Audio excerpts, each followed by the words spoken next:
Salat malam sebagaimana kita ketahui ya, ini adalah syaraful mu'min bi qiyamil lail. Kemuliaan seorang mukminlah dengan salat malam ya. Seorang mukmin berusaha ada waktu untuk salat malam. Ya, kata Rasulullah sallallahu alaikum bi qiyamil lail, hendaknya kalian salat malam. Fa innahu da'bus salihina min qablikum. Sungguhnya salat malam adalah kebiasaan orang-orang soleh sebelum kalian. Makanya saya sering bercanda, saya bilang kalau ada orang merasa dirinya soleh, kemudian dia tidak salat malam, maka perasaannya hendaknya dipertanyakan ya, hendaknya dipertanyakan. Karena Rasulullah mengatakan fa innahu da'bus salihina min qablikum. Salat malam adalah kebiasaan orang soleh sebelum kalian ya. Dan sebagian ulama mengatakan salat malam adalah zad, adalah bekal seorang mukmin untuk menghadapi kesehariannya. Seorang mencarger imannya, dan di malam hari charger iman sangat cepat. Charger iman sangat cepat ketika dia bangun untuk salat malam meskipun hanya 3 rakaat, meskipun hanya 5 rakaat ya. Kita tidak mungkin sulit seperti Nabi SAW yang salat sampai berjam-jam ya.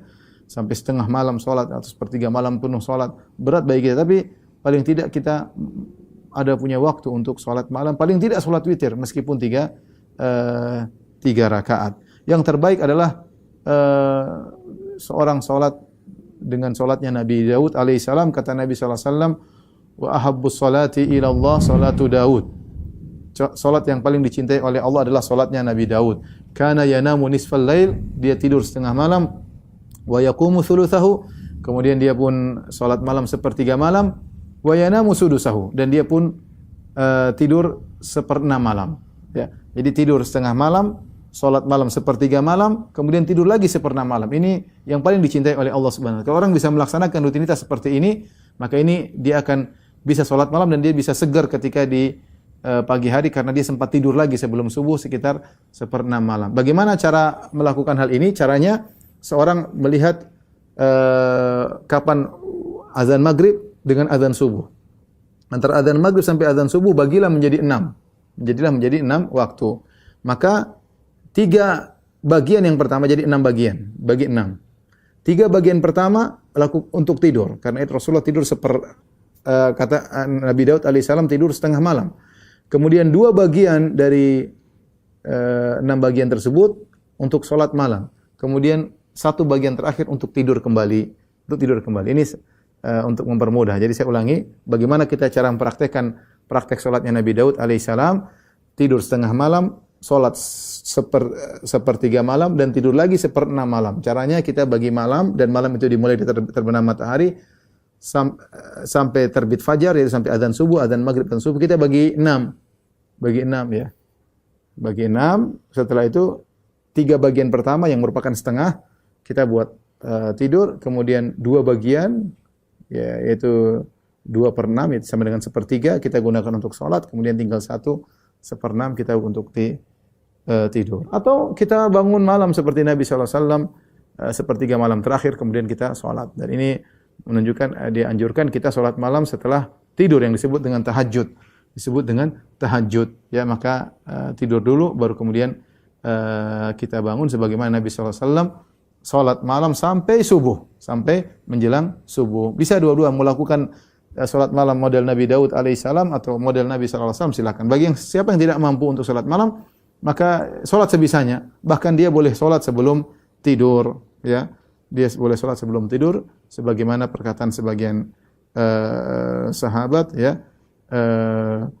Seperti perkataan Abu Darda dan juga Abu Hurairah, mereka berdua berkata, "Ausani khalili bi thalath." Abu Hurairah berkata, kekasih kami yaitu Rasulullah SAW mewasiatkan kepada kami di antaranya wa an utir qabla an anam, yaitu witir sebelum tidur. Witir sebelum tidur. Ini bagi orang-orang yang sulit bangun di akhir malam, mereka boleh salat malam dan witir sebelum tidur. Baik, ikhwan dan akhwat yang rahmati Allah Subhanahu wa taala, jadi kita buka hari kita dengan salat malam, dengan charger iman kita, ya, bersendirian bersama Allah Subhanahu wa taala. Yang Nabi SAW mengatakan, "Shallu bil-lail wan nasu niyam, tadkhul jannata bisalam." Salatlah kalian di malam hari kalau orang sedang tidur, niscaya kalian akan masuk surga dengan penuh keselamatan. Ini sunnah, jangan pernah dianggap sepele, ya, membuka hari dengan salat malam kepada Allah Subhanahu wa taala. Alhamdulillah kita di bulan Ramadan kita ada latihan tarawih, tapi biasanya tarawih di awal malam.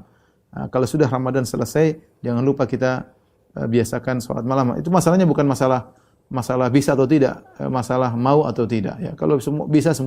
Saya lihat orang kita ini kalau mau berangkat, mau naik pesawat jam 3 malam kita bisa bangun jam 1. Pesawat pada subuh kita bisa bangun jam 3. Kita bisa dan tidak ketinggalan pesawat. Ya karena kita punya azam kuat, saya ingin naik pesawat jam 5 pesawat. Jadi saya jam 3 saya sudah berangkat dari rumah menuju Cengkareng atau menuju ke bandara Halim Perdana Kusuma. Pokoknya saya sudah niat saya akan bisa bangun jam 2 atau bangun setengah 3 atau bangun jam 3 bisa. Tinggal kita mau atau tidak, ya. Kan semua orang mengatakan Ustaz susah bangun malam. Bukan masalah susah, kamu tidak mau. Kalau kamu mau bisa. Ya, kita punya alat alarm, HP. Kalau perlu nyalakan HP 3 taruh sana taruh sini, kita pasti bangun. Cuma kita kalau enggak mau ya tetap aja enggak mau. Pasang alarm 10 ya kita matiin lagi, selesai tidur lagi. Jadi ini hanya masalah hal kebiasaan. Kalau biasanya kita bangun misalnya jam 4:30 pas azan, kita alarmnya dimundurin, bangun atau dimajukan, yaitu kita bangun jam 4. Alhamdulillah masih ada waktu ke toilet 10 menit, sisanya masih 20 menit, kita bisa sholat 20 menit lumayan, nikmat. Kita sholat 6 rakaat, 4 rakaat. Masya Allah itu luar biasa. Apalagi kalau kita bangun jam 3, apalagi kita bangun setengah 4, kita bangun jam 2, lebih luar biasa. Tapi kita tidak bisa maksa, karena masing-masing kita punya kegiatan di siang hari yang menjadikan alasan bagi kita untuk tidak sholat malam. Enggak, tapi paling tidak ada 3 rakaat, 5 rakaat kita kerjakanlah di tengah-tengah kesibukan kita. Inilah sunnah yang sangat indah yang hendaknya kita tidak tinggalkan.